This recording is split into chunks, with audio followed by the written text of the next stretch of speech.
If there is one anime that I've been very wrong about, it's Demon Slayer. So I recently watched the new Demon Slayer movie, the Mugen Train, the one with Rengoku, the fire Demon Slayer.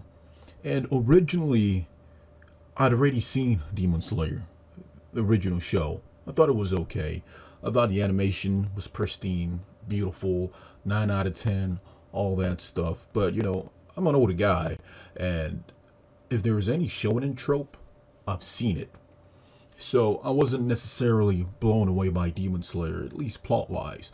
And I'm not saying the writer is bad or, you know, the writing is bad at all. It's just, I wasn't blown away. I'd seen everything shonen had to offer. So I watched the original Demon Slayer. I thought it was okay. I thought it was good. It was, you know, I wasn't blown away. Animation was fantastic. So they announced a movie, and apparently this movie is canon to the show in the ongoing future. And I saw a couple trailers and I was like, but it kept showing this fire Demon Slayer guy, Rengoku. And I was like, his design is badass. The orange, the red. I'm fond of those colors. Orange, red. I really like those colors a lot. So I just thought his design was pretty cool. At least it resonated with me. But when it came time to watch the movie, like I said, I'm an older guy. I have a bias against, you know, new shonen or new anime because, you know, I grew up on Naruto, One Piece, Dragon Ball, all that shit. So anything that's new that tries to, you know, sort of take over them always has me a little suspicious. I viewed biases against them. So when I watched the movie for the first time, I fell asleep. To be fair, or to be honest rather, I was exhausted. I had a long day. I was extremely tired. The movie started, they were on the train, and then the train demon dude shows up, and, you know, they're like, oh, we can't kill him, he's part of the train. I fucking fall asleep. As soon as that part happens, I fall asleep. And then I wake up, and the train's crashing. And I'm thinking, what the fuck is going on right now? This shit is boring because I fall asleep. But like I said, I was exhausted. I attributed my dozing off to the show. But to be fair, at that point, the show hadn't even picked up. It hadn't peaked yet. So I fell asleep. Then Rengoku is talking to the MC who's laying on the ground injured, and then another demon shows up, and then they start fighting, and the animation's pristine. It's beautiful, it's well done. And then I fall asleep again, and then I wake up and it's credits, and I'm thinking, holy shit, this movie is boring as shit. This movie is extremely boring. And then my dumb ass, I go on Facebook and I complain and say, yo, this Demon Slayer movie is and two people commented saying, dude, what are you talking about? Like, one of them even took offense. He was like, hey, I usually don't get offended, but this really offends me because this movie was beautiful. And the other person is pretty much saying the same thing. And I'm thinking to myself, what the fuck are these guys talking about? This movie was fucking boring. It was boring as shit. Man. Oh man. Okay, so I decide, you know what? I'm gonna give it another shot. I'm awake. I'm sharp awake. I've got snacks. I'm not exhausted like I was last time. And I watched the movie all over again. And man, this movie had me. It had me feeling emotions. I literally watched it through new eyes. It just shows, you know, your mood, your emotional state, your state of mind, just how you feel in general can affect how you view things. And then the scenes I recall are when the MC is literally in the dream world, and in order for him to get out of the dream world, he has to kill himself. But the thing is, killing yourself feels like you're doing it in real life. I can't kill myself in real life. I can't. I'm not suicidal. I don't have the balls. I don't have the energy. I don't have the motivation. But DMC, every time he gets put to sleep, he is literally snapping himself back to reality. And how is he doing that? By killing himself in the dream world. And sure, the first couple times will probably be the hardest, but after a while he realizes, hey, it's a fucking dream. kill myself. And I'm sure there's some pain, but it is still cool to look at. And every time the demon dude is just, you know, taking the camera flashes, you know, with his eyes, trying to make him fall asleep, his eyes turn white, and boom, he comes back. He knocks out, he comes back. And that shit was beautiful. It was beautiful. And just Rengoku, who is the only person that I remember, I only remember his name, and Inosuke, I think, just because his name sounds like Sasuke. And Tanjiro, I think that's the name of the MC. And Zenith, that's the lightning dude. All great characters, by the way. Inosuke probably being one of my favorites, just because, you know, he's just has so much energy, and I want to be like him. I'm too old. I don't have the energy to be like him anymore. Maybe back when I was younger. And you know, the dude keeps snapping himself back every time he gets knocked out by the demon, and that shit was beautiful to look at. And then he's like, Inosuke, we need to work together to, you know, fucking kill this train beast. And then the demon's like, hell no. The demon fucking sprouts out like a billion eyes.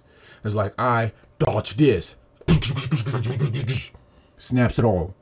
Fucking Tanjiro knocks out. Wakes up again. And then I'm thinking, what about Inosuke?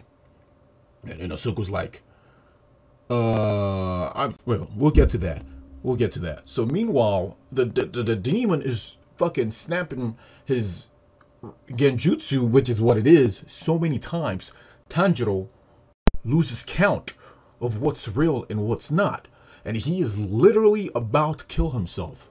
And I'm thinking Tanjiro is going to realize at the last second, but fucking Inosuke shows up at the last second and grabs his arms like, hey, my nigga, don't do that. This is real. He's trying to make you kill yourself. And I'm like, that shit was so fucking cold. And then Tanjiro was like, we gotta sync this shit up and kill this motherfucker. And fucking Inosuke jumps up, slices off the flesh, and Tanjiro does the his father dance thingy. And meanwhile, Tanjiro's been injured because the conductor was gonna stab Inosuke, but Tanjiro jumped in the way. And while with the pain, he fucking severs the bone, neck of the demon, and boom, just like that, they win for now. And then, and mind you, this is Rengoku's first big scene. Do you know how much energy, time, and dedication and work you need to get somebody dedicated to a character? That's just how pristine Rengoku's character was. So new, so fresh, and for some reason, I'm in love with the dude already. So props to the writer.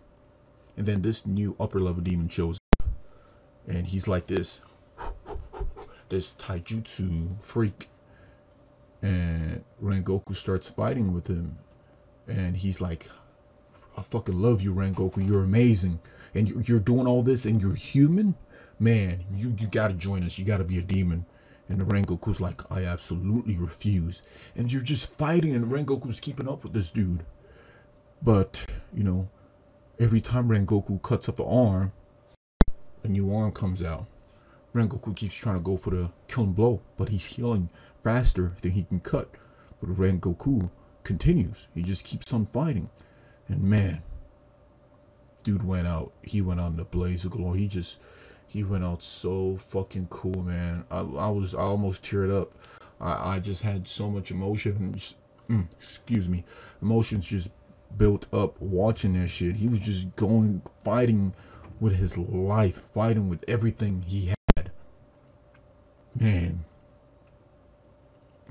And when his eye is damaged, internal organs messed up, ribs broken and all that, when you think all hope is lost, even Tanjiro was like, holy shit, you know, because before that, Tanjiro was looking at Rengoku as this absolute wall, this unmoving master, you know, he won't budge.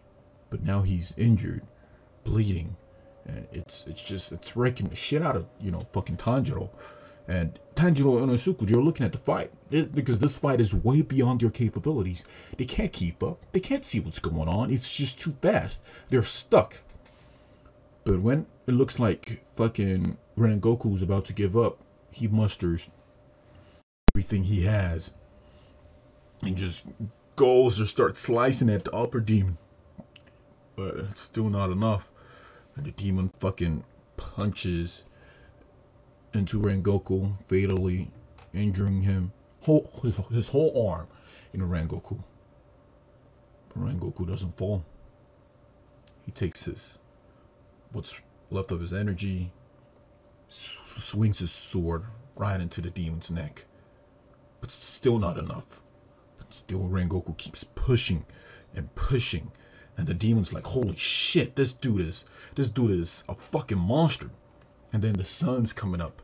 And the demon's like fucking panicking now. Like, holy shit, I'm literally about to fucking die. I'm trying to get my arm out of this fucking dude and it won't budge. And he's trying to push. He won't budge. Rengoku's got him by the arm. And still Rengoku keeps swinging his sword. And this is a man that has another person's arm in his stomach. This is a man that's dying. He doesn't give up. He keeps pushing that fucking sword into his neck. And I'm watching that shit. And I'm like, I fell asleep the first time and I missed all this. Wow. And then Tanjiro is like, we gotta do something. We gotta move. And then he's like, yeah, you're right. And they both get the energy to move. And they rush this dude. But the demon's like, fuck it. Pushes Inosuke away with some air blasts. Just cuts off his arm. The sword is still in his fucking neck. And pushes away from Rengoku and starts running away from the sun. I thought they would win. I thought they would at least kill this motherfucker. But he gets away. But before he gets away, Tanjiro, if I'm not saying your names right, forgive me. Tanjiro grabs his sword and fucking tosses it in his back. And Tanjiro curses him out like, of course, you're a coward. Run away. Run away. You lost. You didn't win. And the demon's like, man, shit, fuck it. I'm not trying to fight you and, die. I'm not running away from you because I'm scared of you. I'm running away because of the sun. And Tanjiro was like, yeah, of course you run away. We human beings, with how weak we are, we have to fight you guys at your peak condition at night. We're always at a disadvantage, but yet we fight. And I'm like, damn. But Rengoku's still alive. He hasn't died yet. And he looks at Tanjiro and is like, I lost that fight. It is what it is. But you've got what it takes. You'll surpass me. Stuff like that. Man, and then he dies. It's so sad. And then the crow, everybody's crying. Oh, man. Fucking Inosuke's crying. Zenchi, I think that's his name. He's crying. Everybody's crying. I'm like, damn. And Inosuke, he's the tough guy. And he's trying not to cry, but man, he's crying through his mask. Yeah, I didn't cry, but I was almost there. Trust me, it's easy. Look, movie makers, anime motherfuckers, you motherfuckers who make movies, if you want to make me cry, it's easy. I don't have to just put something sad. If it's sad enough, I'll cry. And I didn't cry this time. I don't know why I didn't cry. Usually I would cry from something like that. Maybe it's just, getting older and just being a lot more cynical. But that shit was sad. I almost cried. And then the crow that's watching everything is crying too. And it tells everybody. And while I was telling people, I was trying to predict who would cry. The person, most of my predictions were wrong, except one. I got one prediction right. The calm monk who's always like this. And he cries. And I'm like, damn. But at least now Tanjiro, I want to read the manga. I already know how the manga ends, because manga spoilers on Facebook. Fucking assholes. But, I definitely see why Tanjiro will have to get stronger to fight that dude and avenge Rengoku. It was absolutely well done. Demon Slayer movie was that the best movie I've seen this year? It probably is. Up there with Godzilla vs. Kong. It was such a beautiful movie. Anyway, guys, I just wanted to give my review for Demon Slayer Mugen Train. Absolutely enjoyed the movie. Left a big impact on me. If you haven't seen it, please go and see it. It's really good. Have a wonderful day. In peace.